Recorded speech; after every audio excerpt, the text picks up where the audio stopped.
Senhoras e senhores, muito boa tarde. Sejam todos muito bem-vindos. Esta tarde teremos uma palestra com o Auditor Federal de Finanças e Controle da Controladoria Geral da União, senhor Rodrigo Fontinelli, que abordará o tema As 3 linhas de defesa na gestão. Antes de darmos início à palestra, passamos a palavra ao excelentíssimo senhor presidente do Tribunal de Contas do Estado de Minas Gerais, conselheiro Cláudio Couto Terron.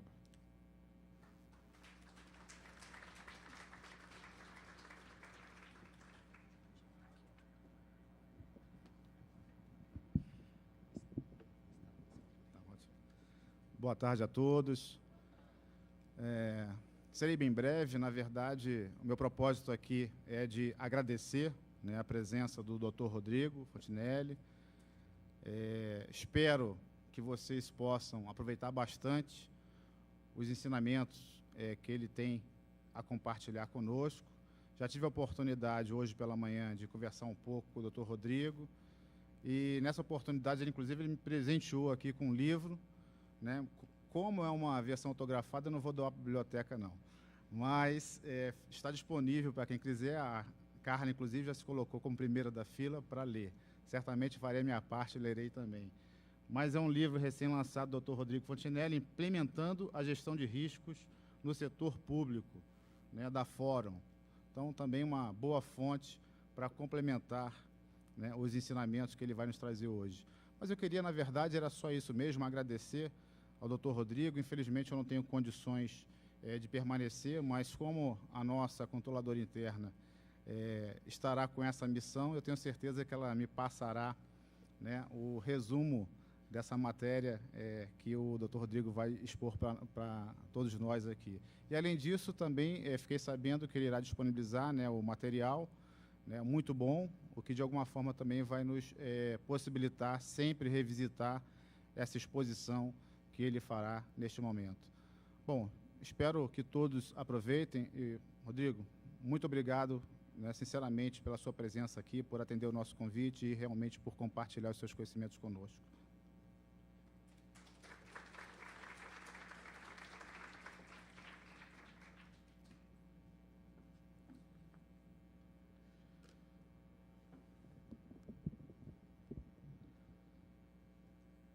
Nós vamos passar a palavra, então, ao Auditor Federal de Finanças e Controle da Controladoria Geral da União, o professor Rodrigo Fontinelli. Mas antes eu vou ler o currículo do professor. Ele é bacharel em Ciências Econômicas pela UFMG, pós-graduado em Finanças pelo IBMEC e Auditoria Financeira pela UNB/TCU, mestre em Contabilidade pela UNB, Auditor Federal de Finanças e Controle da CGU, atualmente cedido ao Ministério do Planejamento, Desenvolvimento e Gestão, exercendo a função de chefe da Assessoria Especial de Controle Interno. Anteriormente, também atuou nessa função do Ministério da Fazenda, em 2015. Na CGU, atuou como coordenador-geral de auditoria da área fazendária, responsável pela gestão da carteira de auditores realizada no Ministério da Fazenda. Atua como instrutor na ESAF e ENAP. É autor do livro Auditoria Privada e Governamental, da editora Ímpetus, 3ª edição, e possui 3 certificações internacionais: Certified Government Auditing Professional, CGAP, Certification in Control Self-Assessment, CCSA, e CRMA, Certification in Risk Management Assurance, todas emitidas pelo Institute of Internal Auditors. Então, com a palavra, o professor Rodrigo Fontinelli. Pessoal, boa tarde.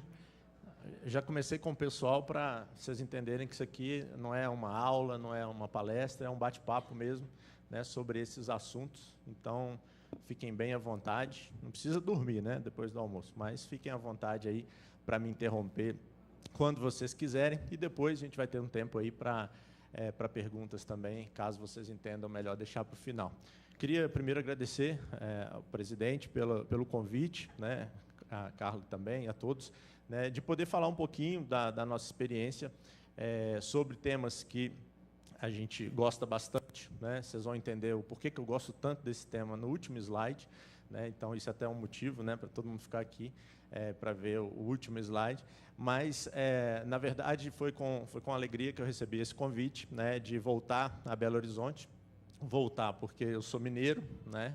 Uai, né? Tem 9 anos que eu já estou em Brasília, mas sou mineiro. Ou melhor, nasci em Vitória, mas desde 2 meses eu estou em Minas, então me considero mineiro. E sempre é bom, mesmo fazendo um bate-volta aí, tá aqui em Belo Horizonte e também no Tribunal de Contas, que é excelência, né, nessa área que eu gosto tanto, que é a área de controle, né? Então, mais uma vez, agradecer a oportunidade. Tá? Bom, o que a gente vai falar aqui hoje, né? A gente vai falar um pouquinho desses temas, né, que cercam a parte nossa de controles. Então, vamos falar de gestão, integridade, governança, né? Vamos começar aí contextualizando e diferenciando um pouquinho essas palavrinhas. Tá?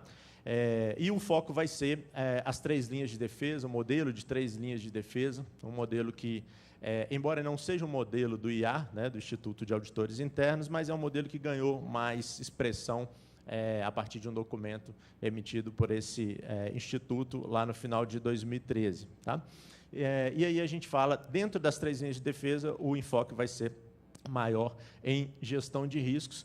E, ao final, eu vou mostrar o que a gente tem feito, né, aí mais a parte objetiva desse tema, como a gente tem trabalhado isso no Ministério do Planejamento.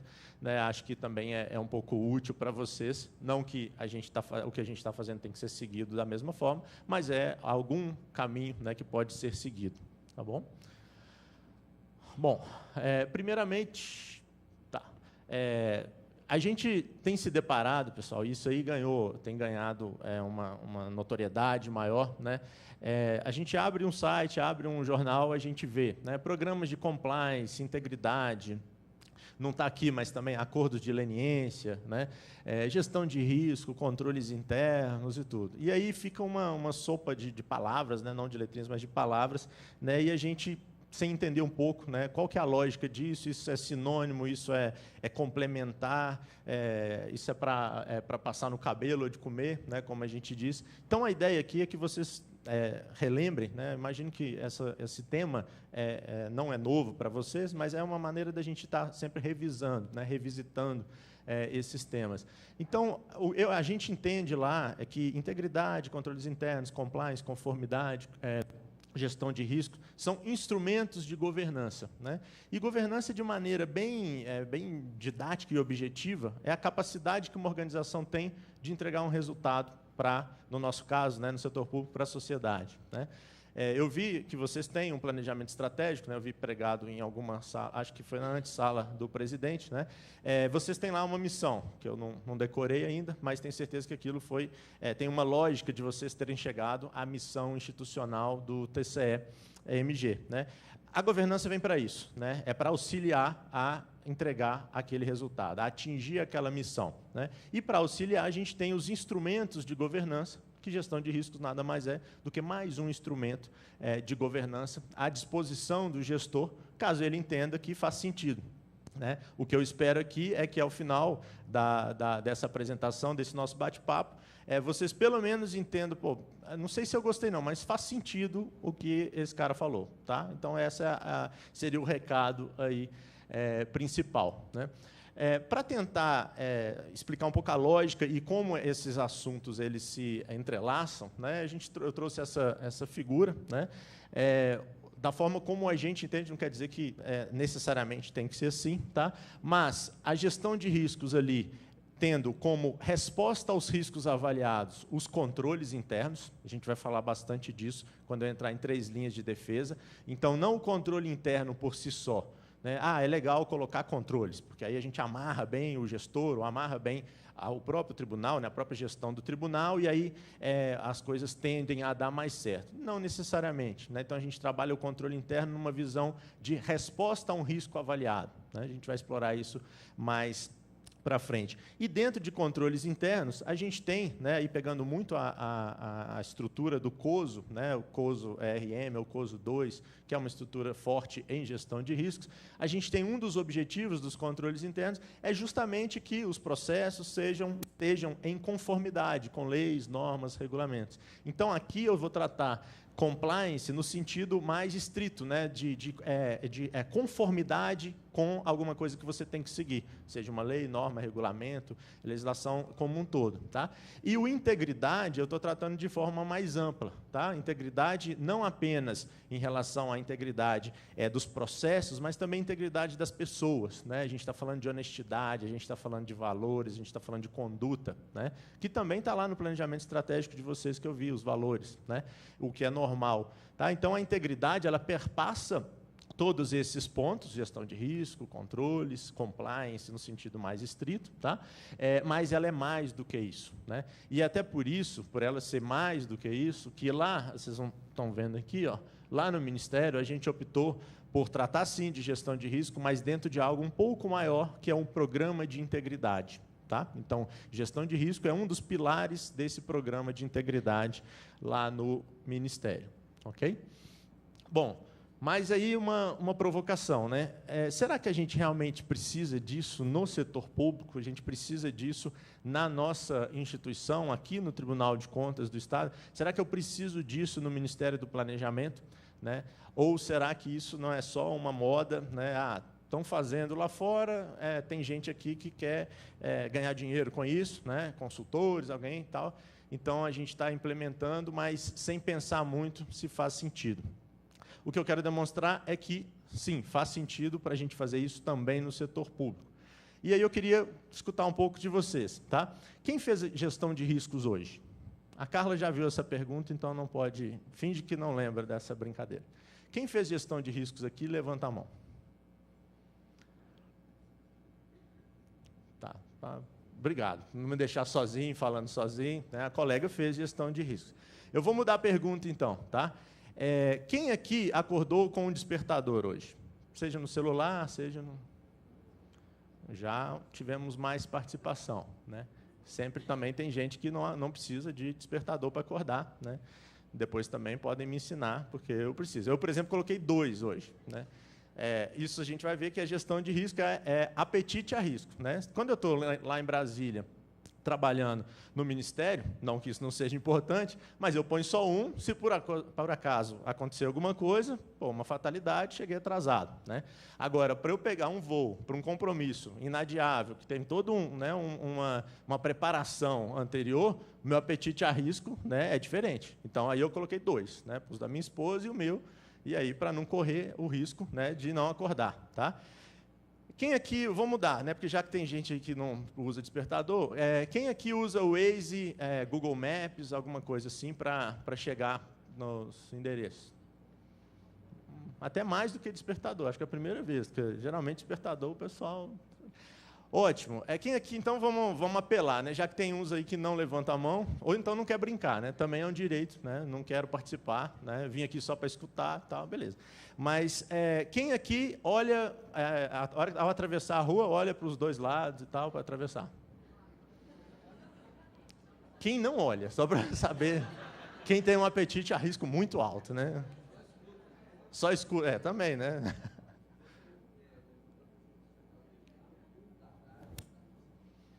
Aí pode acordar 10 horas, ainda chego lá, né? Um dia, eu vou mudar essa da próxima vez, eu esqueci que aqui são turnos diferentes, né? Então pode ser isso mesmo. Mas, pelo menos, né, na parte de atravessar a rua, todo mundo, né, levantou a mão. Pessoal, a gente está brincando, mas isso é o quê? Gestão de riscos. Tá? Antes eu perguntei quem fez gestão de risco, só a nossa colega ali que levantou a mão. Por que isso? Isso é normal. Por que isso? Porque isso já está na nossa vida, no nosso cotidiano, isso já está enraizado na nossa dinâmica. O que a gente espera que um dia aconteça? Né? Que isso também esteja enraizado na nossa vida profissional, nas nossas atividades no setor público. Tá? Falta muito? Falta muito. Não estou aqui para iludir ninguém. Vai demorar? Vai demorar. Falta muito, mas a gente tem que começar. Por um motivo muito simples. Para a gente fazer gestão de riscos, E depois eu vou falar alguns mitos da gestão de risco, mas para a gente fazer gestão de risco, a gente só precisa de uma coisa, uma palavrinha só, tá? E que não é sistema, consultoria, capacitação, ainda não é isso, é objetivo. Tá? Tudo isso que todos esses exemplos que eu dei para vocês da nossa vida pessoal, tá? Tem um objetivo atrelado, não tem? Acordar no horário, né? Para atender esse objetivo, eu dei a minha resposta aos riscos que é colocando no despertador. Para chegar no horário, ou chegar mais rápido, ou fugir do trânsito, tudo isso objetivo, eu usei o Google Maps, usei o Waze, usei outros aí quaisquer. Tá? Para não morrer atropelado, eu olhei para os dois lados. Tá? Então, para a gestão de risco, a gente só precisa de objetivo. E eu prefiro crer, que todos vocês têm um objetivo aqui no Tribunal de Contas. Tá? Todos vocês têm alguma atividade que está sob a sua responsabilidade, né? E essa atividade tem um objetivo, e se tem um objetivo, alguma coisa pode dar errado nessa atividade. E se alguma coisa pode dar errado, é melhor a gente tratar disso, né? E aí é melhor a gente gerir esse risco, é melhor a gente falar de gestão de risco. Tá? É isso que está por trás, né, dessa gestão de riscos no setor público. Simples assim. Okay? Se a gente faz na nossa vida, a gente pode fazer também na nossa vida profissional. Bom, feita essa pequena contextualização, agora eu quero entrar, né, no modelo de 3 linhas de defesa. Tá? Eu mudei essa foto, até porque para não ficar igual a que a Carla já tinha visto, né? E ontem, olha só como é que a avaliação de risco é importante. Eu procurando lá, eu joguei, né, linhas de defesa, imagens, né, no Google, e aí uma das primeiras assim, veio uma defesa do Vitor, goleiro do Galo, né? E eu sou atleticano, então falei, lógico que eu vou, aquela defesa do pênalti, né? Quem é atleticano aqui? Sempre a maioria, normal, né? Aí eu falei assim, pô, eu já estou indo para Minas, né? Deve ter algum cruzeirense, né? Aí o cara já vai ficar emburrado comigo por aquela foto do Vitor. Então eu mudei, pus uma fotozinha de um campo, tá? Mas a ideia, pessoal, é que a gente entenda realmente o porquê que esse modelo de 3 linhas de defesa ele tem sido tão bem aceito, né? Na verdade, é porque ele é muito simples. E ele é simples por dar a responsabilidade a quem de direito. Basicamente isso. Tá? Então, agora a gente vai ver primeira, segunda, terceiras linhas de defesa. E vocês, né, o TCU, inclusive, já tem documentos formais se considerando a 4ª linha de defesa. Então, vocês, TCE-MG, né, dentro aqui de Minas, podem se considerar a 4ª linha de defesa. Não está isso explícito no documento, tá? Mas é algo bem fácil e normal de entender. Tá? Bom, esse é uma foto que vocês já... Quem já viu essa foto? Só para ter uma noção. Tá. Essa é uma foto mais... aliás, essa já está alterada, adaptada do que a gente usa lá no Ministério. Tá? Inclusive, a gente colocou aqui, ó, CGU, enquanto auditoria interna. Tá? A foto do documento ela é mais voltada para a iniciativa privada, por isso que a gente já adaptou. Mas qual que é a lógica aqui desse modelo, pessoal? Primeira linha de defesa. Gestor do processo. Tá? Vocês fazem controle interno? Ou isso é uma função da CGE? Vocês fazem controle interno, certo? Porque o controle interno, pessoal, é aquele controle do próprio gestor. Então, todos vocês têm alguma responsabilidade enquanto gestores do TCE, tá? Que seja uma gestão de uma auditoria, uma fiscalização, né? Deve ter gente aqui da área finalística também. Então, isso é o quê? Isso é os controles que você implementa naquela sua atividade enquanto gestor, é o que a gente chama de controle interno, tá? Ou controle interno da gestão. Na esfera federal, agora, a gente tem um normativo que chama isso de controle interno da gestão, até mesmo para diferenciar da CGU ou da CGE no nível aqui estadual. Tá? Então, esse é aquele primeiro controle, que a gente chama de primeira linha de defesa. Tá? É o controle de quem é o dono do processo. Eu sou o dono do processo, eu sou o responsável por implementar alguns controles ali relacionados àquele processo. E também sou responsável por implementar a gestão de risco, caso eu já esteja nesse nível, né, de pensar o meu processo, pensar que alguma coisa pode dar errado no meu processo. Tá? Então, essa é a primeira linha, o que a gente chama de primeira linha de defesa. Tá? O que se... Deixa eu ver se... só relembrar aqui. Tá, depois eu volto nas outras linhas. Mas controles internos, pessoal, controles internos têm uma fama ruim, né? Assim, quando a gente fala controle, né, as pessoas, primeiro que a maioria dos gestores fora órgãos de controle, né, eles acabam entendendo alguma coisa, lá vem órgãos de controle, né, atrapalhar a minha vida, né, tentar me engessar, me amarrar, porque eu estou fazendo alguma coisa que não deveria, tá? Então já tem uma imagem de controle um pouco ruim.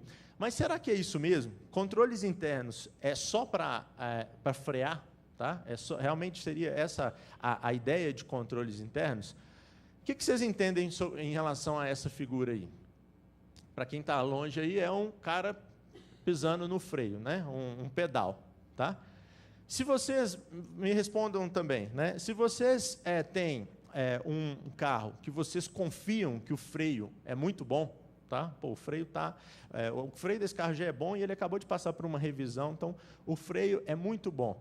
Isso, vocês vão acelerar mais ou acelerar menos? Ter mais medo de acelerar?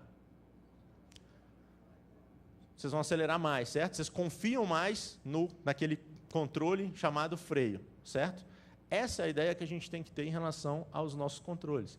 Os controles que a gente implementa, tá, na administração pública no geral, tá, e aí estou falando dessa primeira linha de defesa ainda, os controles que a gente implementa é justamente para a gente tentar atingir mais rápido ou melhor os nossos objetivos. Não é para isso que se você pega qualquer definição de controle interno, né, vai tá escrito isso. Só que a gente tende a achar ao contrário, né? O controle interno é aquele negócio que vai me frear, vai me atrapalhar, tá? vai me engessar. E isso a gente também tem que começar a mudar essa visão. Tá? Então, esse é um ponto que eu gostaria de trazer aí para vocês. Bom, os controles internos, aqui eu peguei de uma norma que a gente tem na esfera federal, mas a base é toda da literatura, né? Esses controles eles devem ser adequados, adaptados à realidade de cada instituição. Então, eu não posso exigir, por exemplo, do Tribunal de Contas de Minas, os mesmos controles do TCU. Não estou falando nem que é melhor ou pior, eu estou falando que é diferente, porque as instituições são diferentes, né? E a mesma do TCE Amazonas. Tá? Cada organização tem que ter uma noção de que a sua maturidade, a sua complexidade, a sua estrutura vão dizer quais os controles internos, ou controles internos da gestão, que ela precisa para atingir melhor os seus objetivos. Tá? Então, a complexidade é muito importante. E um outro ponto que a gente tem que atrelar, já começar a pensar nisso, é que os controles internos eles devem estar atrelados à gestão de risco e não ser um fim em si mesmo, como eu falei lá no começo. Tá? Um dos pontos, um dos mitos, né, que a gente vai falar de gestão de riscos, é justamente que gestão de risco traz mais controles. Tá? Vocês já devem ter escutado falar nisso. Gestão de risco é coisa de controle, de órgão de controle, então é para trazer mais controles. Mito, pessoal, mito. Tá? Eu posso dar um exemplo fácil, simples de vocês entenderem, que, dependendo da gestão de risco que a gente fizer, eu posso, inclusive, retirar controles. Eu posso, então, trazer economias. A gente não está na fase de crise fiscal, orçamentária, tudo quanto é crise, né? Então, a gestão de risco te ajuda também nisso, né? A reduzir, a aproveitar oportunidades e a reduzir desperdícios.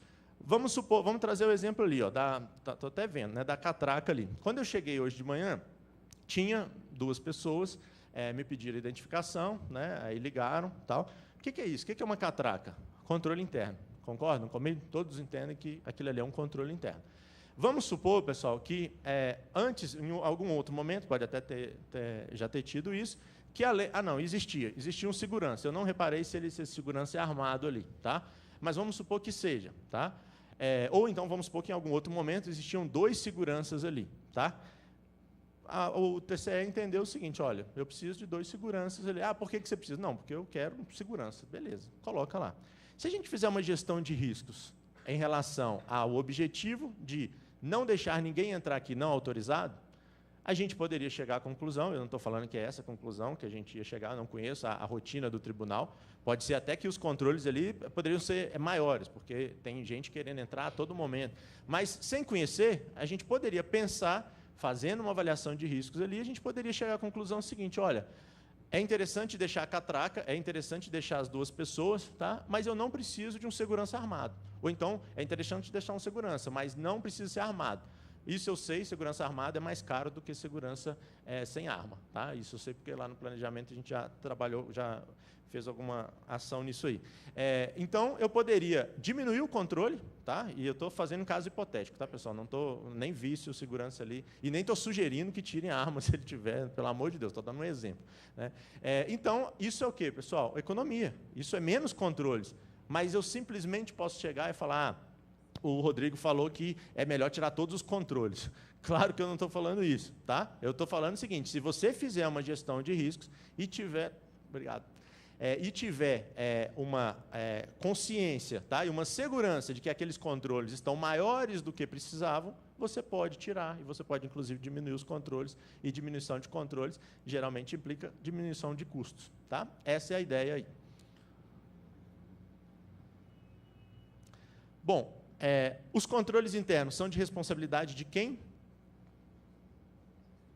De todos. De todos. Tá?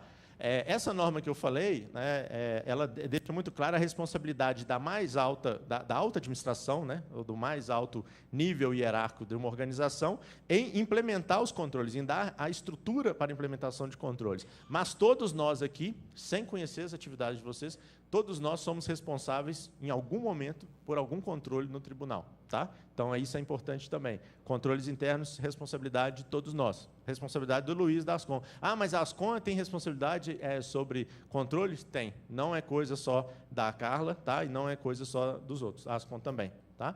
E o presidente também, né? Saiu, mas ele também tem a sua responsabilidade em relação a controles. Ok? Bom, a segunda linha de defesa, vamos voltar lá naquela fotozinha para vocês entenderem melhor. A segunda linha de defesa, ela tem uma responsabilidade que é super... Queria que vocês lembrassem, né, quando pensarem em segunda linha de defesa, nessas duas palavrinhas, supervisão e monitoramento. Tá? Então, se a primeira linha ela é responsável pela execução, tá? A segunda linha ela tem que supervisionar e monitorar essa primeira linha de defesa. Tá? Qual que é a diferença dessa segunda linha para a terceira linha, que seria a auditoria interna? Tá? A auditoria interna do tribunal, a auditoria interna do Poder Executivo Estadual, entenda-se, Controladoria Geral do Estado. Tá? Essa auditoria interna, pessoal, ela responde aos órgãos de governança, como a gente diz. Tá? Ela responde ao mais alto nível hierárquico. Então, ela consegue dar o quê? Uma avaliação independente. Se a gente pegar palavrinhas, então, primeira linha, vou pegar por verbos, que às vezes fica mais fácil. Primeira linha, executar. Segunda linha, supervisionar, monitorar. Terceira linha, avaliar de forma independente. Tá? Então, a auditoria interna, e a gente vai falar mais sobre isso, ela avalia a primeira e segunda linhas de defesa, tá? E reporta ao mais alto nível hierárquico da administração. Tá? Pelo menos é isso que deve ser, né, a auditoria interna ligada ao mais alto nível hierárquico ali. Ok? Está vendo aqui a auditoria externa? Não está falando que é a quarta linha, mas está ali, né? Outras instâncias de defesa. Tá? Por isso que, e aqui a auditoria externa está focado na nomenclatura privada, né? Mas é por isso que o TCU já se encaixou, vamos dizer assim, né, em quarta linha de defesa. Tá? Enquanto tribunal, enquanto controle externo, né, o auxiliar do controle externo, ele já se encaixou aqui, a gente poderia ter diversas outras. Né? Se, por exemplo, a gente estiver falando de instituição financeira, o Bacen daqui a pouco pode falar, então eu sou a quinta linha. Não tem problema. Tá? Não está no modelo, mas ele poderia se encaixar como quinta linha de defesa, já que ele regula, né, as instituições financeiras. Tá? Então, a gente voltando lá, na segunda linha, ela tem essas responsabilidades, né, principalmente de supervisionar e monitorar ali aqui, ó, supervisionar e monitorar a primeira linha de defesa, uma visão sistematizada dos riscos da organização e monitorar os riscos relevantes. Vamos falar um pouquinho sobre isso. Quem que vocês acham que tem, já que a gente está falando de gestão de riscos, né? Quem que vocês acham que tem a responsabilidade por gerir os riscos dos processos? A primeira ou a segunda linha de defesa? Gerir os riscos. Primeira linha, o dono do processo é o dono do risco, é o dono do controle. Beleza? Gestor. Sou gestor, eu vou gerir meu processo pensando em risco e implementando controles relacionados como resposta a esses riscos. Qual que é o papel, então, da segunda linha? supervisionar e monitorar, ver se esses riscos que o gestor está avaliando, que está identificando, tá, fazem sentido, beleza? E aí eu não vou monitorar tudo, eu vou monitorar os riscos mais relevantes. Lá no Ministério do Planejamento, eu sou o chefe da Assessoria Especial de Controle Interno. Lá, entende-se que a Assessoria Especial de Controle Interno é a segunda linha de defesa.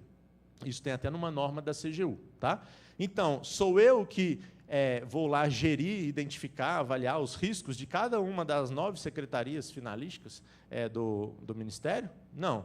Eu vou fazer o quê? Eu vou facilitar, eu vou capacitar, tá? Eu vou dar instrução, eu vou explicar o que é, eu vou participar em termos de facilitador daquela sessão, daquele workshop de identificação de riscos. Mas quem vai me falar que, por exemplo, alterar uma lei orçamentária está muito arriscado, é a SOF, a Secretaria de Orçamento Federal, que está lá dentro do Ministério do Planejamento. Não sou eu. Por quê? Porque o dono do processo não é a Assessoria Especial de Controle Interno, é a SOF. Tá? Então, reparem, monitorar os riscos relevantes é diferente de gerir aqueles riscos, já que essa gestão dos riscos é responsabilidade da primeira linha.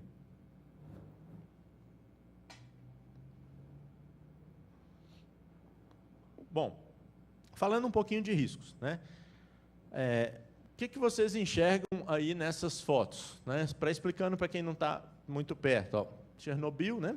Torre Gêmeas, claro. Fukushima, Indonésia, né? O tsunami da Indonésia em 2004 e o nosso case de insucesso aqui pertinho, né? A barragem de Mariana, que fez, inclusive, rompimento, né? Que fez, inclusive, 2 anos agora. E eu não vou entrar em questões políticas aqui, pessoal. Então, o desastre. O que vocês entendem dessas fotos? Vocês conseguem enxergar risco nessas fotos? Ótimo. A colega falou alguns previsíveis, outros não. A outra colega falou ausência de avaliação de risco. Sim, também, em alguns casos não teve, tá? Mas em alguns casos teve, né? E em alguns casos a gente conseguia prevenir. Vamos explorar um pouquinho. Fica claro que este acidente foi um desastre provocado pelo homem. Os governos anteriores e o da época, as autoridades reguladoras e a Tokyo Electric Power falharam no dever de proteger a população e a sociedade. Claro, a gente está falando de Fukushima. Vamos pegar o case de Fukushima. Alguém aqui já aprofundou nesse? Só eu que gosto desse tema? Estou pegando pelas coisas que a gente acaba lendo, né? Fukushima, pessoal, num primeiro momento, qual foi, e nesse caso aí o japonês não foi diferente, né, do brasileiro, né? Qual foi o primeiro argumento do gestor, dos gestores de Fukushima? Desculpa, não ouvi. Não, depois do desastre que eu falo.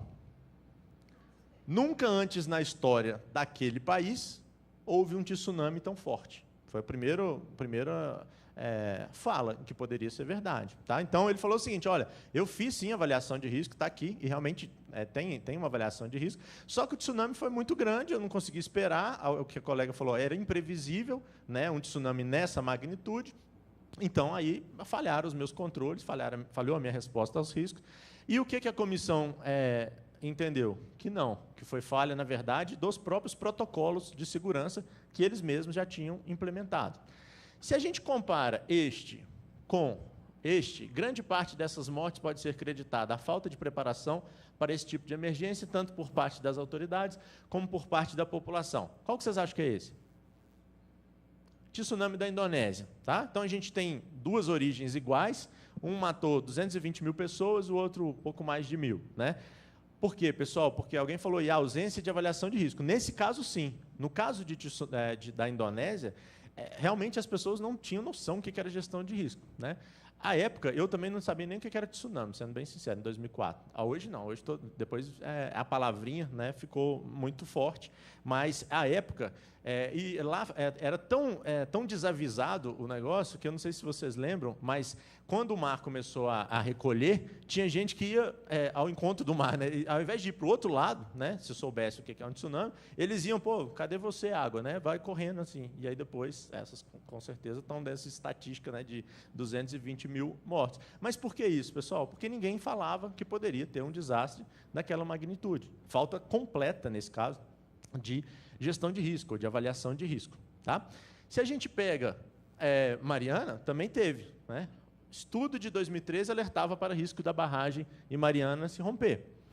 O que é isso? Nada mais é do que um estudo de avaliação de risco, certo? Se alguém está pensando que algo pode acontecer de ruim naquela barragem, alguém pensou em hipóteses que pode dar errado, e isso é uma avaliação de risco. Bem ou mal feita? Não sei. Agora, uma coisa a gente sabe, a resposta aos riscos, eu também, novamente, não estou entrando em política nada, a resposta ao risco ali não foi a melhor, concordam? Senão não tinha acontecido aquilo. Porque aquilo, sim, era uma coisa previsível. Tá? Diferente de um tsunami, um terremoto. Vamos pegar um caso fugindo desses cases aí. Terremoto do México, né? Agora em 19 de setembro. Exatamente 32 anos depois de um outro terremoto de magnitude praticamente igual, 8.1 e 8.2. Dá para o prefeito, pessoal, da cidade do México, virar como plataforma de governo. Na minha gestão não vai ter terremoto. Dá para fazer isso? Infelizmente não, né? Então, tem eventos de risco que a gente diz que a gente não consegue atuar na causa, certo? Eu não consigo estabelecer controles preventivos para que não aconteça um terremoto. Só por isso eu vou virar e falar assim, então eu não vou fazer gestão de risco, porque eu não sei e consigo prever, então eu não vou fazer gestão de risco? Ou dá para a gente atuar no efeito, na consequência? Dá, não dá? Foi o que o México fez. Se vocês repararem nas reportagens, né, houve um número muito menor, tanto de desabamentos como de mortes, porque eles já estavam preparados, por causa de 85. Tá? Então, as pessoas, primeiro que os prédios já eram um pouco mais fortes, mas, principalmente, as ações que foram desencadeadas, tão logo ficou sabendo que aquilo era um terremoto e alguns diversos prédios caíram, as pessoas já sabiam o que fazer. Né? Então, vocês reparem que, não questão só de solidariedade, mas as pessoas já sabiam, olha, tem que levar água, não pode fazer tal coisa, não pode fumar, porque geralmente tem risco de explosão, né? Porque tem rompimento de gás e tal. Então, as pessoas já sabiam exatamente o que fazer. O que é isso? Gestão de risco, pensando na mitigação, né? Mitigação dos efeitos. Eu não consigo atuar para que um terremoto não aconteça, mas eu consigo melhorar muito o impacto caso o terremoto aconteça. Tá? A mesma coisa de incêndio. Tem como eu virar e falar assim, talvez não seja o melhor lugar para eu dar esse exemplo, né? Mas acabei de... Tá vendo? Uma avaliação de risco mal feita. Né? E vamos mudar de exemplo. Vamos falar... vamos continuar aqui. Ó. Os acidentes, as análises do acidente apontaram para um sistema deficiente de desligamento de emergência, além de violações de procedimentos por parte de pessoal de operação. Aqui eu estou falando de Chernobyl. O caso de Chernobyl é um caso grotesco, porque quando a gente começa a analisar, era um prédio tipo esse aqui, tipo esse que eu estou falando, não na estrutura arquitetônica, mas na estrutura física mesmo, entendeu? Era um edifício que eles viraram e falaram assim, vamos fazer um negócio nesse edifício? Vamos, o quê? Uma usina nuclear. E aí construiu uma usina nuclear sem nenhuma condição da mitigação de algum efeito caso explodisse. Enquanto não explodiu nada, beleza, é uma usina qualquer. Né? Mas depois, embora tenha havido falhas, claro, para desencadear aquelas explosões, mas o impacto foi muito maior porque não se avaliou os riscos ali, as ações mitigadoras, né, não tinham resposta aos riscos corretas caso explodisse. Tá? E o case das Torres Gêmeas, tem gente de TI aqui? Não tem ninguém de TI? Ah? Então, talvez tenha... alguém, talvez então, pela primeira vez, alguém não vai saber esse case, mas é porque ficou muito conhecido e hoje é realmente um case de TI. Nas Torres Gêmeas, e vocês podem olhar aí, quem não quiser acreditar em mim, joga aí no Google, vocês vão ver que é verdade, eu não estou inventando. Nas Torres Gêmeas, pessoal, muitas empresas sumiram do mapa por um motivo, porque elas não tinham gestão de risco, elas tinham. Elas faziam backup é uma gestão de risco, né? Eu não falei hoje, mas backup é gestão de risco, não é? Se eu perder o meu computador, pegou fogo, alguém roubou, eu tenho lá no meu pendrive, na nuvem, em qualquer lugar. Certo? Isso é gestão de risco. As empresas faziam gestão de risco, elas faziam backup, tem uma rotina de gestão de risco em TI, que você não pode deixar o backup junto com a informação original, certo? Você não pode fazer um backup no pendrive e vai no fim de semana e deixa ele junto com o seu HD aqui no tribunal. Não adiantou nada, né? As empresas sabiam disso e faziam isso, só que elas faziam aonde? Na outra torre. Tá? Eu não posso falar, pessoal, que lá em 2001, até 10 de setembro de 2001, eu não posso falar que elas não tinham gestão de riscos. Elas tinham, só que teve um evento externo totalmente impensável, tá? Ou impensado, que acabou atrapalhando, né, a sua gestão de riscos. Tá? Então, aí, essas empresas acabaram, como elas perderam todos os dados, né, são empresas que trabalhavam basicamente com a informação, muitas delas fecharam. E isso gerou, inclusive, tem que aprender, né, com os erros, isso gerou, inclusive, alterações de protocolo em TI. Né, se você pega hoje os protocolos de TI, tem uma distância mínima muito maior do que 2 prédios de torres gêmeas, tá? Mas muito também influenciado por esse case das torres gêmeas. Tá? Bom,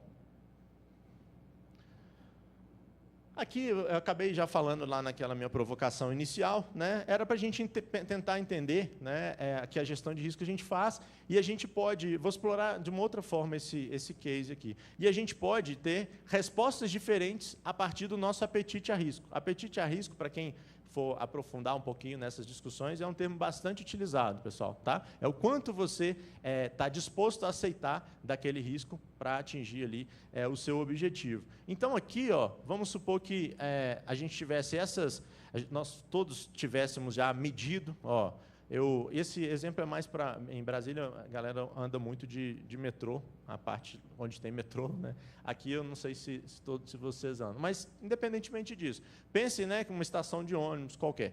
Então, vocês moram do lado da estação, já cronometraram, né, o metrô é mais fácil, gasta 25 minutos para chegar até a estação onde você vai saltar, você vai descer, e depois você anda 10 minutos, está aqui no tribunal. Tá? Concorda comigo que se eu perguntasse para cada um de vocês que horas vocês desejam sair da casa de vocês, vamos imaginar que aqui é 1 minuto, tá? Poderia ter gente aqui que ia falar 8h24, não, quero sair 8h24, 1 minuto, eu já sei que o metrô passa 8h25, 8h25, 8h50 eu estou na estação final, vou gastar os 10 minutos, não quero chegar 1 minuto antes do meu trabalho, então quero chegar às 9 horas. Possivelmente alguns de vocês falariam isso. E já deve ter outros que vão falar assim, não, 7h30 eu estou saindo de casa, porque pô, eu já sei que pode dar problema no metrô, o metrô pode não passar no horário, ele pode gastar mais de 25 minutos, eu posso me atrasar, torcer o pé e não conseguir fazer a minha caminhada em 10 minutos. O que é isso? Essas pessoas estão pensando em incertezas que podem se concretizar. Tá? E aí a gente tem uma definição que eu gosto muito de risco, que é o efeito da incerteza no objetivo. Essa definição não é minha, essa definição é da ISO 31000, tá? Uma norma também, junto com o COSO RM, as duas principais normas que a gente tem de gestão de risco, estruturas, frameworks, normas, como vocês quiserem chamar. Tá? Então, basicamente é essa análise, tá? Que vocês fazem inconscientemente, né, todos os dias quando vêm trabalhar. Ok?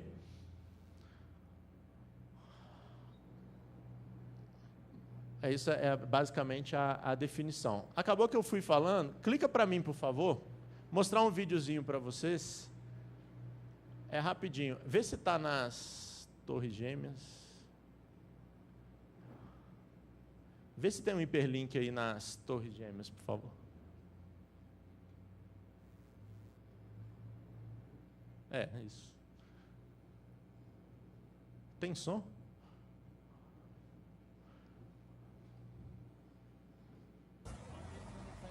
Obrigado.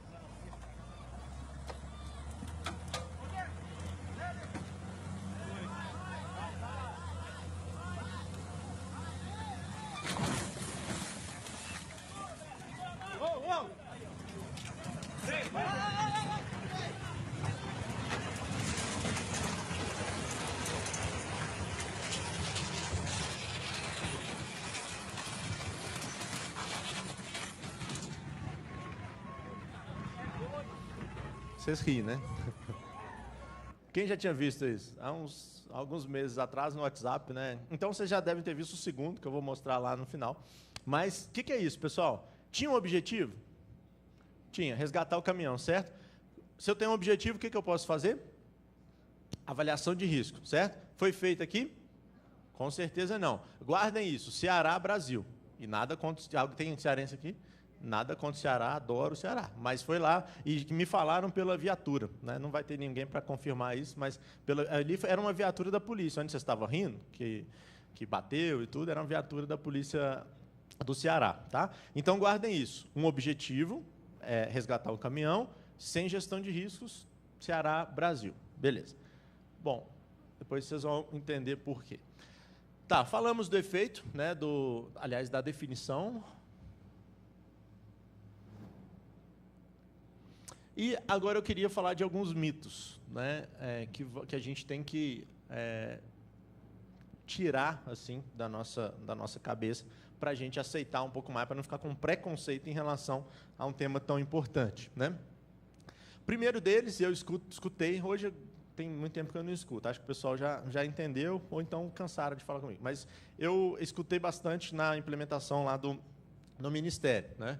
O cara chegava para mim, né, pessoas mais próximas, pô, Fontinelli, você vê, eu estou trabalhando aqui 8, 9, 10 horas, às vezes trabalho 12 horas por dia, e você ainda quer que, além de tudo, eu faça gestão de riscos? Né?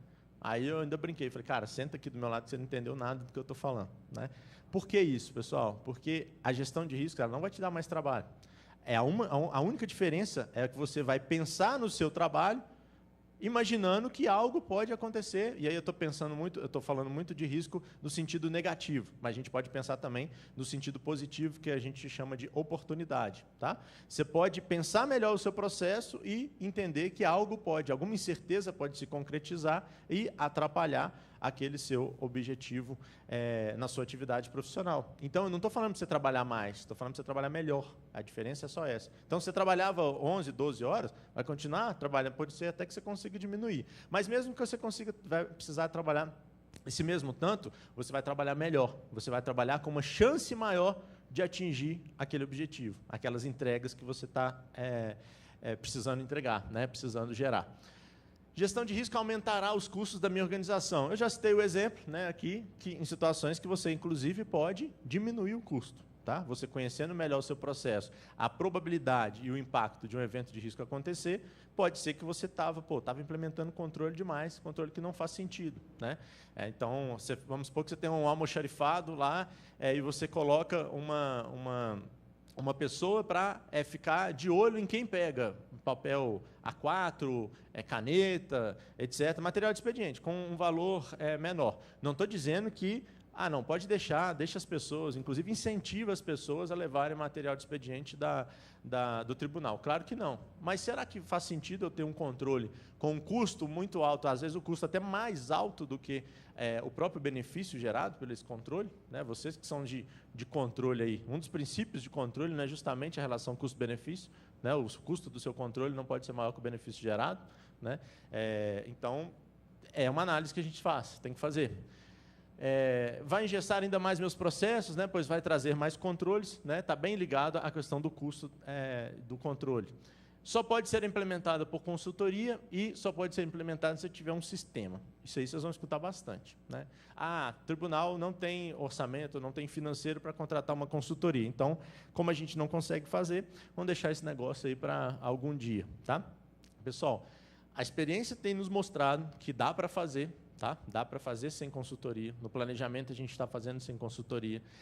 Na Fazenda, quando eu cheguei lá, eles até tinham uma consultoria que fez parte, e a gente terminou totalmente sem consultoria. A CGU está fazendo sem consultoria, o TCU está fazendo sem consultoria, e eu poderia aqui ficar listando, né, algumas dezenas de órgãos que fizeram. A CGDF, a Controladoria do DF, está fazendo sem consultoria, e estão tendo bons resultados, todos esses. Tá?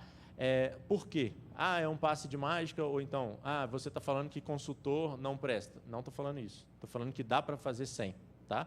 Como é que se faz sem? Capacitando e multiplicando. Né? Então, todos esses lugares que eu falei com vocês correram atrás de capacitações, tá? E multiplicadores. Então, mandou as pessoas que conseguiriam multiplicar o assunto, né, que conseguiriam tocar o assunto, né, dentro da organização, no caso aqui dentro do tribunal, e essas pessoas começaram, né, a falar de gestão de riscos, a desenvolver metodologia, política, etc. Mas isso demora mais mesmo. tá? Mas, na minha opinião, na minha modesta opinião, tá? Isso dá uma maturidade maior, o órgão vai crescendo de acordo com o que ele pode, de acordo com a maturidade dele, tá? E não alguém chega com uma receita pronta, né? Faz desse jeito. Quando ele for embora, tem uma boa chance disso morrer, tá?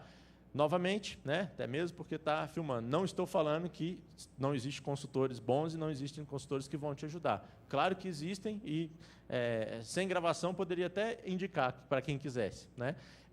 Mas estou dizendo que não é a única forma de contratar consultores. Da mesma forma, não necessariamente eu preciso de um sistema, né? Em quase todos os benchmarks que a gente fez para implementar isso no planejamento, eles começaram com planilhas, que é o que a gente está fazendo, a forma como a gente está fazendo. Mas depois que você chega num nível, planilha fica muito complicado, principalmente o monitoramento. Concordo também. Para isso, a gente está desenvolvendo um sistema lá no Ministério, para estar finalizando agora esse ano, tá? E a gente vai disponibilizar isso em software público para quem quiser, para qualquer instituição do país que quiser utilizar. Inclusive, ele é bem flexível, então não necessariamente você precisa usar a nossa metodologia, né?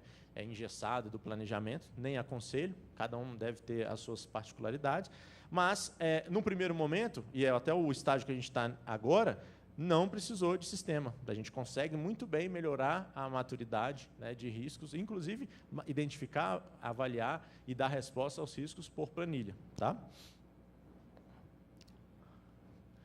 Bom, e a terceira linha de defesa, né, a gente falou que avalia as demais, tá?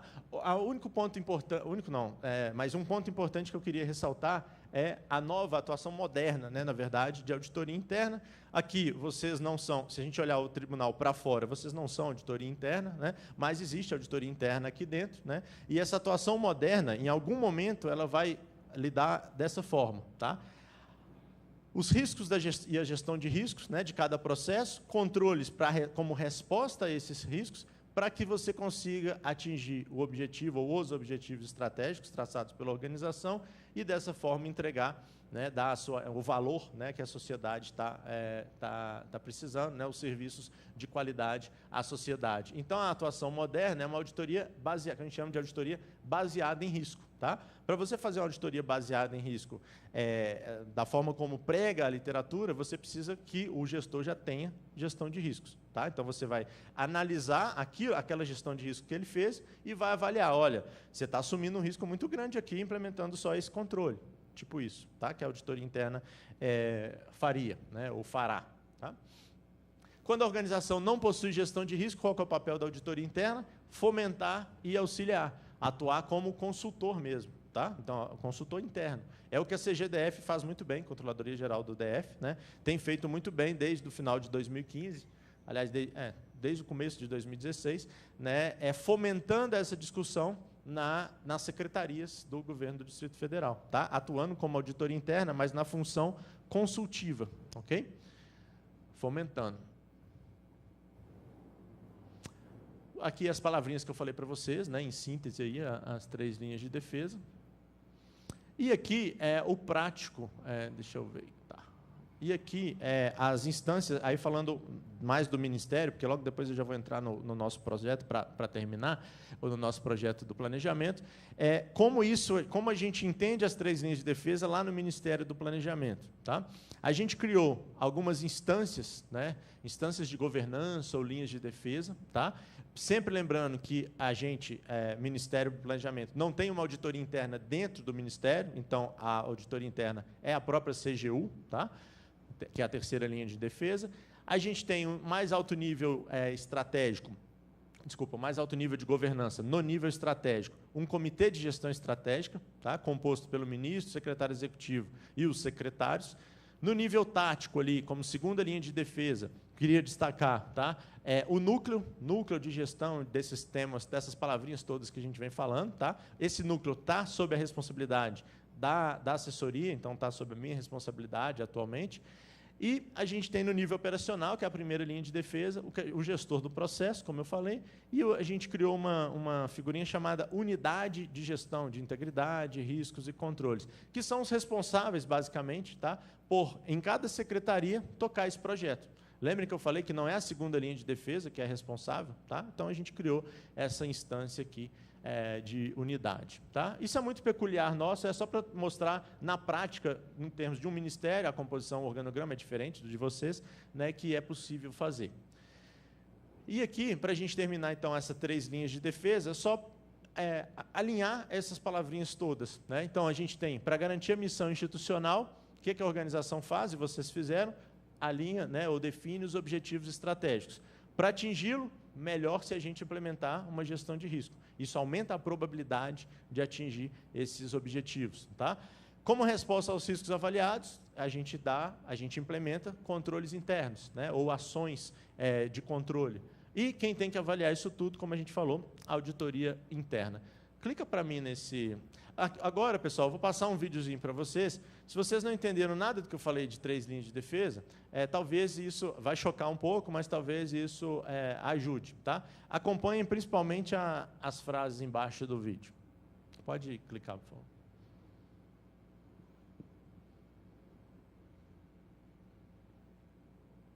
A torcida vai, bota pressão para cima da Alemanha. Lá vem cruzamento! É o gol da Alemanha. Thomas Müller, craque do time alemão. Deu bobeira a defesa brasileira. Tanto que a bola passou por todo mundo. Ninguém marcou o Müller. Eles se preocuparam com os grandalhões no cabeceio. A bola foi batida comprida. Olha lá. Marcelo estava na linha do gol. Estava fora do lance o Davi Luiz. O Oscar não fechou para marcação. E aí é pedir para tomar o gol. Grosso. Botou na frente, olha o perigo, Close. Júlio César, Close. Close. Número 11. E a defesa bobeando. Ali no setor do Dante, repare, ninguém ali, ó. Ele chuta e ele mesmo chega. Desde que todo mundo esperava, quando chegaram de novo. Chegaram de novo! Gross, número 18. Perdeu inteiramente o controle do jogo o time brasileiro. O Gross chegou pela esquerda, livre de marcação. Chegou livre. Júlio César tocou na bola. Olha lá o Miller. A bola foi atrás. Ele chegou batendo na linha da área. E lá vem mais. E lá vem mais. Olha a bola tocada, virou passeio. Gol da Alemanha. Trocou atrás pro Cross. Já não tinha mais nem goleiro. E agora olha os alemães jogarem. E lá vem eles de novo. Olha só que absurdo. A chance de mais um gol. Faltam só 2, tá, pessoal, da Alemanha. Depois ainda tem do Brasil. 84 anos de Copa do Mundo. Olha só, 3 contra 3. Cada um toca como quer, recebe. Ninguém é fominha. Chegam, repito, como se fosse um treino de uma grande seleção contra um time de meninos. Felipe Lan. Já abriu, que tira. Olha o volante onde está. Tocou no Lan, bateu pro meio. Incríveis 6-0 para a seleção da Alemanha. Uma vitória que será inesquecível para eles. Olha a bola chegando e é gol. Querem ver o do Brasil? Gol da Alemanha, chame de novo.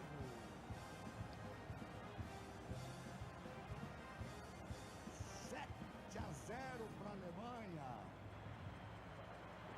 O Murtosa leva as mãos ao rosto, o Filipão, e a torcida aplaude o time alemão. Fazer o quê? Os aplausos do torcedor para o time alemão. O Júlio César desabou fora de campo. E a torcida fica em pé para aplaudir a seleção da Alemanha. Olha como chegou o Schürrle. O Davi não estava no lance, ele bateu, ela tocou na trave.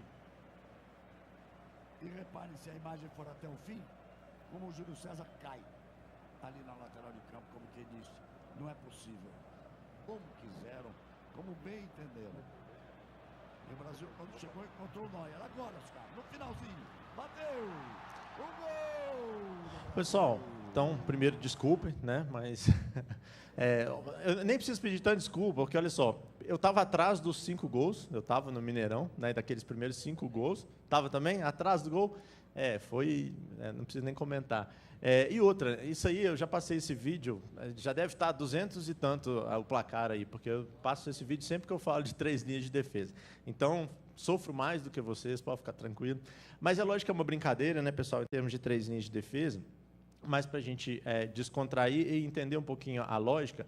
Por que eu estou falando que é uma brincadeira? Porque quando a gente fala linhas de defesa, eu até tive não uma discussão, mas um papo bom com... A gente acabou de dar um curso lá na ENAP a semana passada, e aí, a hora que eu fui apresentar 3 linhas de defesa, um servidor lá, um servidor mais experiente de um determinado ministério, ele argumentou um ponto interessante. Ele falou, vocês da área já começa assim, né? Vocês da área de controle, vocês não sabem vender muito bem o que vocês estão pretendendo. Aí eu falei, mas qual o sentido? Linhas de defesa, entendeu? 3 linhas de defesa. Às vezes a organização precisa partir para o ataque, né? E não linhas de defesa. Aí eu falei, concordo, né, que o entendimento pode ser esse, mas quando a gente fala linhas de defesa, não é no sentido necessariamente, por isso que eu brinquei que o vídeo é só uma analogia, porque não é no sentido necessariamente de defesa de retração, né? É de defesa de quê? Dos objetivos, né, da organização. E, às vezes, uma defesa de objetivo da organização, sim, é você atacar, você ser inovador. Então, é um entendimento diferente, mas eu concordei com ele. Às vezes, a gente não sabe vender muito bem, né, o nosso peixe, o que a gente está pretendendo, né, com aquilo. Pode passar, por favor. E agora, mais para finalizar... Aliás, sou eu que estou passando. E agora, para finalizar, só pontuar alguns 5 slides, acho, do nosso programa lá. Tá? Como eu falei, a gestão de riscos no Ministério ela é embasada, né, ou ela é parte de um programa de integridade, né, que a gente criou em maio de 2016, com o objetivo de estabelecer medidas que assegurem a entrega do resultado para a sociedade, nada mais do que isso. E como fazer? A partir de controles internos, gestão de risco, melhoria de governança. Tá? Os 4 pilares são esses, né? Ambiente de integridade, gestão de riscos, que eu vou falar mais profundamente aqui, procedimentos de integridade e comunicação e monitoramento, que eu vou trazer 2 peças que a gente utiliza. Basicamente, a gente seguiu essa lógica aí, né, da estrutura analítica aí do nosso projeto. Primeiro, a gente avaliou a maturidade em gestão de risco do Ministério e, aqui eu não sei qual que daria, mas lá deu inicial, né, uma maturidade de 1 a 5, deu uma maturidade 1, a gente usou o questionário do TCU para avaliar isso, adaptado à nossa realidade. Ato contínuo, pessoal, a gente capacitou os gestores do Ministério, né, capacitamos numa parceria com a ENAP e CGU, 36 gestores do Ministério e nesses temas, né? E logo depois a gente conseguiu criar um comitê técnico, que eu estava até falando para o pessoal, né, na reunião de hoje de manhã, que é um dos pontos que eu acho essenciais para melhorar a maturidade de riscos. A gente criou um comitê com participação de todas as áreas do Ministério, tá? E esse comitê ele era o responsável por validar, né, o que a gente chama de construção coletiva, por validar tudo que a gente foi desenvolvendo lá na Assessoria Especial de Controle Interno, né? Seja a política, seja o modelo de relacionamento entre as partes, seja a matriz de responsabilidades, todos temos responsabilidades em gestão de risco, mas cada uma tem uma responsabilidade diferente, né? E aí a gente teve que construir isso. A metodologia, né, metodologia de riscos que hoje está no nosso site, é a que a gente utiliza, isso tudo foi validado nesse comitê. Tá? Então, a gente gastou aí, o segundo semestre todo, praticamente, do ano passado, para construir isso tudo, validar e aprovar nesse comitê, até que a gente publicou a nossa política no final do ano passado, dia 30 de dezembro. E a política, a partir da publicação, aí a gente conseguiu começar, né, a implementação da gestão de riscos. A gente fez isso no primeiro semestre em 9 processos relevantes do Ministério, tá? Conseguimos cumprir isso até o final de junho. Atualmente, a gente está na fase, a gente encerrou a fase de planejamento, de plano de ação para até dezembro de 2018, de todas as secretarias. Para isso, a gente aplicou um método de priorização de processos, também está disponível na internet, para quem quiser utilizar o que a gente criou. Tá? E a gente está nessa fase de começar a monitorar aquilo que a gente fez no primeiro semestre, né? Porque uma das fases importantes da gestão de risco é justamente o monitoramento. Né? É um PDCA, como eu costumo dizer. Né? Consegui mapear os riscos da minha unidade. Nunca mais me venham falar de risco. Já está aqui, está o mapa de risco. Infelizmente, não é assim. Tá? Você vai ter que reavaliar por um motivo muito simples. Né? O que é arriscado hoje, porque é muito arriscado hoje, pode ser que daqui a uma semana não seja tão arriscado. Né? O contexto muda, o ambiente nosso muda. Eu não dei o exemplo, né, hoje de que geralmente eu ponho um despertador, hoje eu não coloquei 2. Né? Isso nada mais é do que o meu contexto mudou. Certo? O contexto que eu estou inserido mudou. Né? Eu precisei dar uma outra resposta aos riscos avaliados. Tá? Então, basicamente, a gente segue, né, ou seguiu essa lógica aí dessa EAP. Aqui a gente tem o nosso modelo. Tudo que vocês lerem, pessoal, IRC, tá? É integridade, riscos e controles internos. Tá? Então, o modelo de gestão de integridade, riscos e controles internos, a gente optou por tratar esses temas no Ministério de forma integrada. Claro que não são sinônimos, mas são complementares, a gente está trabalhando isso tudo de forma integrada. Então, a gente tem a política, né, que foi embasada naquele normativo que eu falei na esfera federal, que é a IN 01, o programa de integridade, a portaria que a gente criou o programa, e boas práticas. As instâncias de supervisão, basicamente, são aquelas que eu falei no finalzinho daquele modelo de 3 linhas de defesa, tá? Estratégico, né? O Comitê de Gestão Estratégica, as instâncias tático e operacional. A metodologia que a gente criou, muito embasada no COSO RM ou COSO 2, tá? Não quer dizer que ele é melhor do que a ISO, a gente tem mais familiaridade, a gente entendeu que fazia mais sentido, mas tem algumas coisas da ISO, inclusive, na nossa metodologia. E a solução tecnológica, eu falei para vocês que a gente está na fase final aí desse sistema. Ok? Em termos de números, né? E aí falando nos números só do primeiro semestre, sensibilização de mais de 100 gestores, tá? Em todas as secretarias do Ministério, os 9 processos relevantes mapeados que eu falei, mais de 100 reuniões técnicas de gerenciamento de risco. O que é isso? Todas as reuniões que as secretarias faziam para identificar, avaliar, para seguir toda a metodologia de gerenciamento de riscos, tinha participação de alguém da assessoria especial. Tá? Então, como a gente gastou o primeiro semestre, né, para fazer isso, foram mais de 100 workshops ou reuniões técnicas, que a gente está chamando aqui, de gerenciamento de riscos. Tá? Como é que a gente fez lá e que é uma coisa que funcionou? A gente pegou, como eram 9 secretarias, a gente pegou um turno por semana por secretaria. Então, por exemplo, na SOF, tá? Eles sabiam que toda sexta, de 9h30 a meio-dia, eles tinham que reunir naquela mesma sala aquelas pessoas para fazer todo o ciclo de gerenciamento. Foi uma coisa que deu bastante resultado, porque a gente bloqueou a agenda, né, desses gestores aí até eles acabarem. Né? E aí, no máximo, aí, os 6 meses. E desses 9 processos, a gente elencou 140 riscos identificados. Né? Identificamos 140 riscos nesses 9 processos. E aí a interação do Ministério do Planejamento com órgãos e entidades, né, que é um papel do Ministério. Então, foram 4 cursos realizados na ENAP, o último foi semana passada. Outros 3 que a gente chamou de in-company, né, ministérios se juntavam e pediam para a gente dar o curso, aí a gente dava esse curso em alguma organização, os Correios, DataPrev, FNDE, cederam espaço aí. 68 exposições sobre o tema em 32 órgãos e entidades, se eu contar essa aqui, de número 69. Desenvolvimento do sistema de gestão de risco, como eu falei para vocês, vai ser disponibilizado no portal de software público, então quem quiser pode baixar. E disponibilização de também tudo aquilo que eu falei para vocês, manual de método de priorização de processo, matriz de risco, gerenciamento de riscos, tudo isso está disponível no site. Eu até mostrei para o pessoal de manhã. Bom, para finalizar, 2 campanhas que a gente tem feito, né, uma começou interna, que é a próxima, mas são vídeos, esse projeto, essa ação, né, de marketing, vamos dizer assim, chama Ligado no Controle. São vídeos curtos, né, em que a gente gravou temas que para a gente são temas mais tranquilos de entender, mas que para o gestor, o servidor que não é da área de controle, às vezes tem alguma dificuldade. Né? Então, são, por exemplo, o que é um controle interno, né? O que era o programa de integridade do Ministério, por que os gestores por que os gestores têm que prestar contas, para que serve gestão de riscos, o que é uma política de integridade, risco e controle. Vídeos bem curtos, no máximo 3 minutos, com uma linguagem mais coloquial e com exemplos práticos aí para ficar mais claro, né? Tem tido uma boa aceitação, está nas redes sociais, no canal do YouTube lá do Ministério, e está na nossa página também.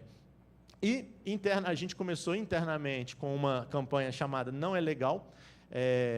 Aqui não sei se dá para vocês lerem, mas está ali, ó, não é legal bater ponto para outra pessoa. Tá? A gente começou a falar do programa, isso aí foi lá em maio do ano passado. A gente começou a falar do programa de integridade numa linguagem bem acessível, bem light, vamos dizer assim, tá? Com esse programa de duplo sentido, vamos dizer assim, ó, não é legal porque é ilegal, você está descumprindo a 8.112, né, da esfera federal, e não é legal, pô, você não devia fazer isso, né, não leva a nada, você não faça isso. Tá? Então, a gente começou com essas 3 peças, a gente está voltando, possivelmente hoje, no máximo até sexta-feira, aí agora fazendo essas peças, e tem essas 3 e mais 3, nas redes sociais, agora vai ser interno e externo, tá?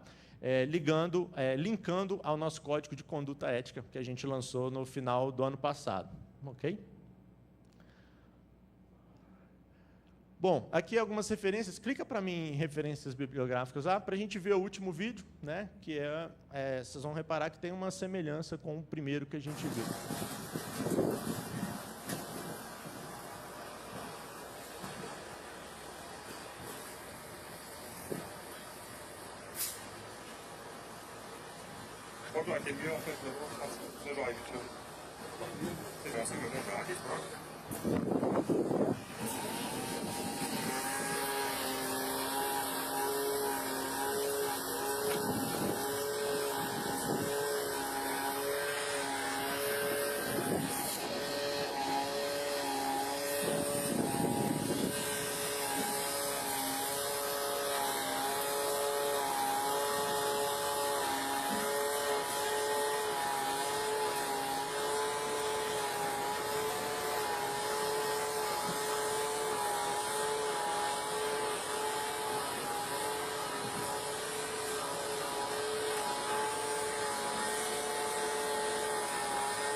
Pessoal, qual que era o objetivo aqui?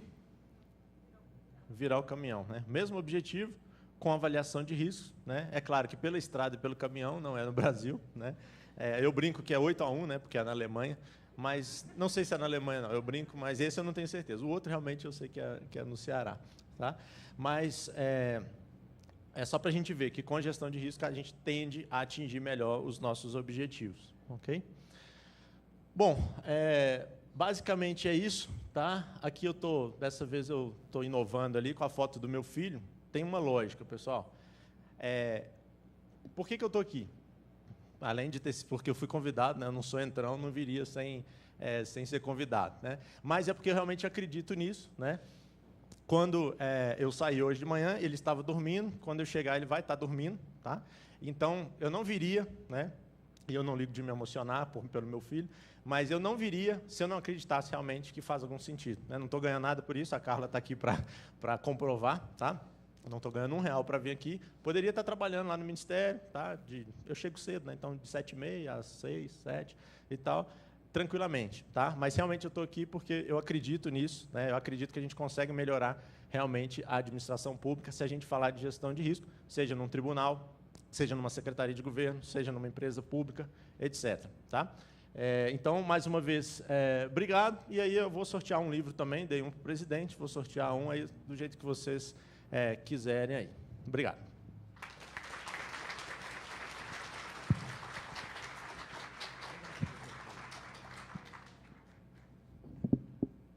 Como é que chama seu filho, Rodrigo? Dante. Então, fez a gente 1 ano agora. agradece muito ao Rodrigo e ao Dante, né, que ficou sem o pai hoje, o dia inteiro, para nos brindar aí com essa palestra.